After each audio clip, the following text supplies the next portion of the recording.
Bonjour mes amis. Le cœur est un muscle qui fonctionne comme une pompe qui, grâce à ses contractions régulières, propulse le sang dans tout l'organisme et assure ainsi l'alimentation en oxygène du corps entier.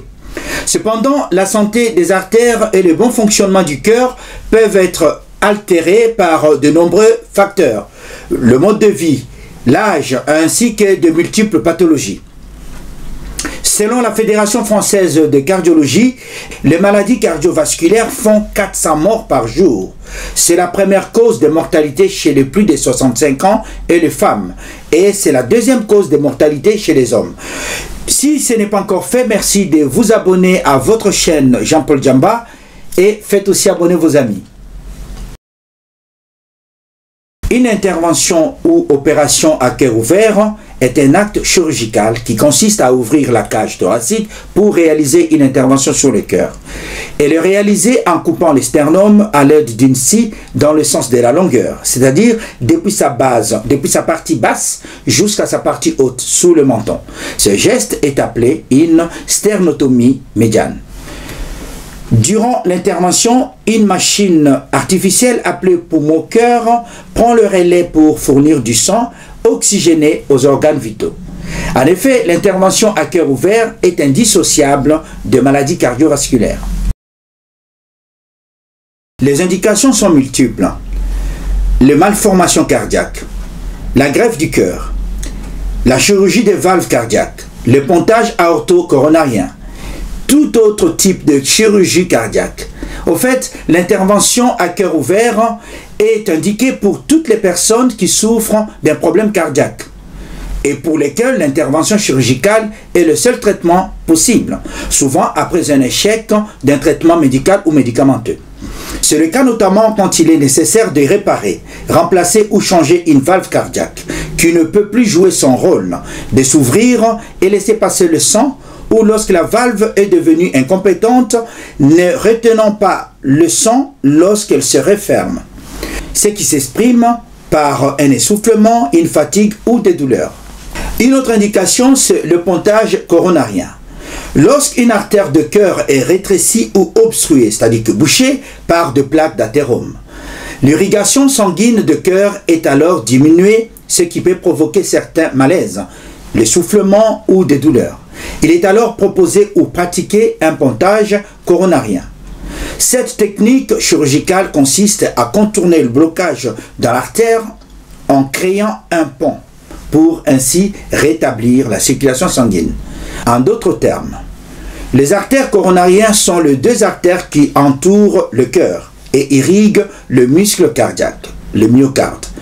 Ce sont les deux artères nourricières du cœur. De ce fait, lorsque ces artères sont rétrécies ou bouchées, le pontage coronarien est conseillé. Le pontage coronarien va permettre de court-circuiter les artères bouchées qui se sont rétrécies et prévenir ainsi le premier trouble cardiaque. Cette technique chirurgicale permet par une greffe de vaisseaux sanguins prélevés sur le corps du patient, le plus souvent prélevé au niveau de la jambe, et utilisée pour créer un nouveau passage, donc rétablir un flux sanguin régulier et oxygéner le cœur lorsque une ou plusieurs artères coronaires sont bouchées ou obstruées. En effet, l'opération conventionnelle classique dite à cœur ouvert, le cœur est arrêté et le temps de l'intervention, le sang passe en circulation extracorporelle par une machine appelée cœur-poumon et le patient est sous anesthésie générale. Cependant, dans la recherche d'une intervention moins traumatisante pour l'organisme, certaines équipes médicales, depuis une quinzaine d'années, effectuent ainsi certaines opérations telles que le pontage coronarien, dit à cœur battant. Dans cette technique, il n'y a pas de circulation extracorporelle. Dans un pontage à cœur battant, le cœur, bien qu'immobilisé par des stabilisateurs, le cœur continue d'assurer sa fonction et c'est là toute la difficulté de l'opération, car cette technique est encore peu répandue et ses bénéfices restent discutés dans la communauté scientifique. Il existe deux façons de procéder pour la réparation cardiaque. D'abord, il y a la chirurgie classique, traditionnelle, historique, réalisée depuis maintenant plus de 3 à 4 décennies, qui implique l'ouverture du thorax par découpe du sternum. C'est-à-dire, on ouvre le thorax pour avoir accès au cœur, afin de pouvoir remplacer les éléments malades. De ce fait, malgré des délais de récupération plus longs, la chirurgie à cœur ouvert est une procédé très courante, car plus de 200 000 procédures de remplacement chirurgical de valves sont effectuées chaque année dans le monde.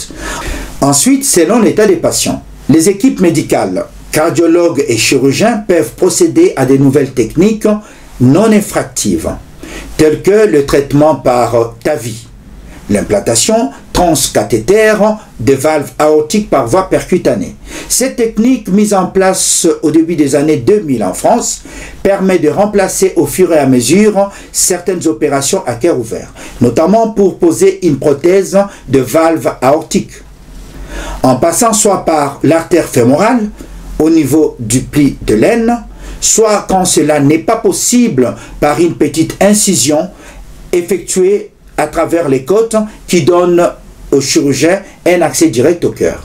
Cette technique permet une intervention plus légère et des suites opératoires moins compliquées pour le patient selon les spécialistes. L'intervention ou opération à cœur ouvert se déroule en 3 temps ou 3 étapes. D'abord, il y a l'ouverture du sternum. Une incision est pratiquée sur la longueur du sternum. Le second temps consiste à réaliser l'intervention dont le patient a besoin. Changement ou réparation d'une ou plusieurs valves, pontage coronarien, chirurgie de l'aorte ou tout autre type de chirurgie cardiaque. En fonction de l'intervention réalisée, l'opération à cœur ouvert peut durer moins de 3 heures, comme plus de 8 heures selon les cas. Enfin, le dernier temps est celui de la fermeture de la cage thoracique ou du sternum. Après l'intervention, le passage en réanimation cardiaque est obligatoire. Donc le passage en soins intensifs de quelques heures à 2 ou 3 jours pour une surveillance rapprochée. Après cette période, le patient est de nouveau transféré à l'unité de chirurgie pour une période de 4 à 5 jours, voire une semaine selon les cas. Et pendant cette semaine, progressivement, il y a réfection des pansements, ablation des rédons ou drains, kinésithérapie, etc. Cela étant, tout patient ayant subi une opération à cœur ouvert bénéficie d'un suivi régulier mis en place par le cardiologue. Après l'hospitalisation, le patient est admis dans un centre ou service spécialisé de réadaptation fonctionnelle pendant 1 ou 2 mois avant le retour à domicile. Selon les spécialistes, bien que l'intervention soit lourde, les complications sont rares. On parle de 1 à 3% des complications identiques à celles des autres chirurgies cardiaques, parmi lesquelles il y a l'AVC, les infections, dysfonctionnements ventriculaires, une hypotension, des arythmies, des problèmes hémorragiques et bien d'autres encore.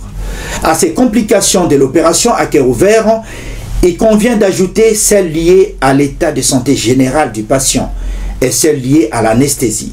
Néanmoins, les progrès de l'anesthésie-réanimation ont permis de limiter de façon importante les douleurs post-opératoires. Je termine cette émission par les conseils de ma mère qui me disait en tétéla que papa dembakin de kamanyamase.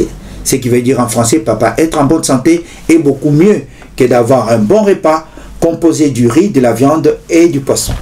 Merci.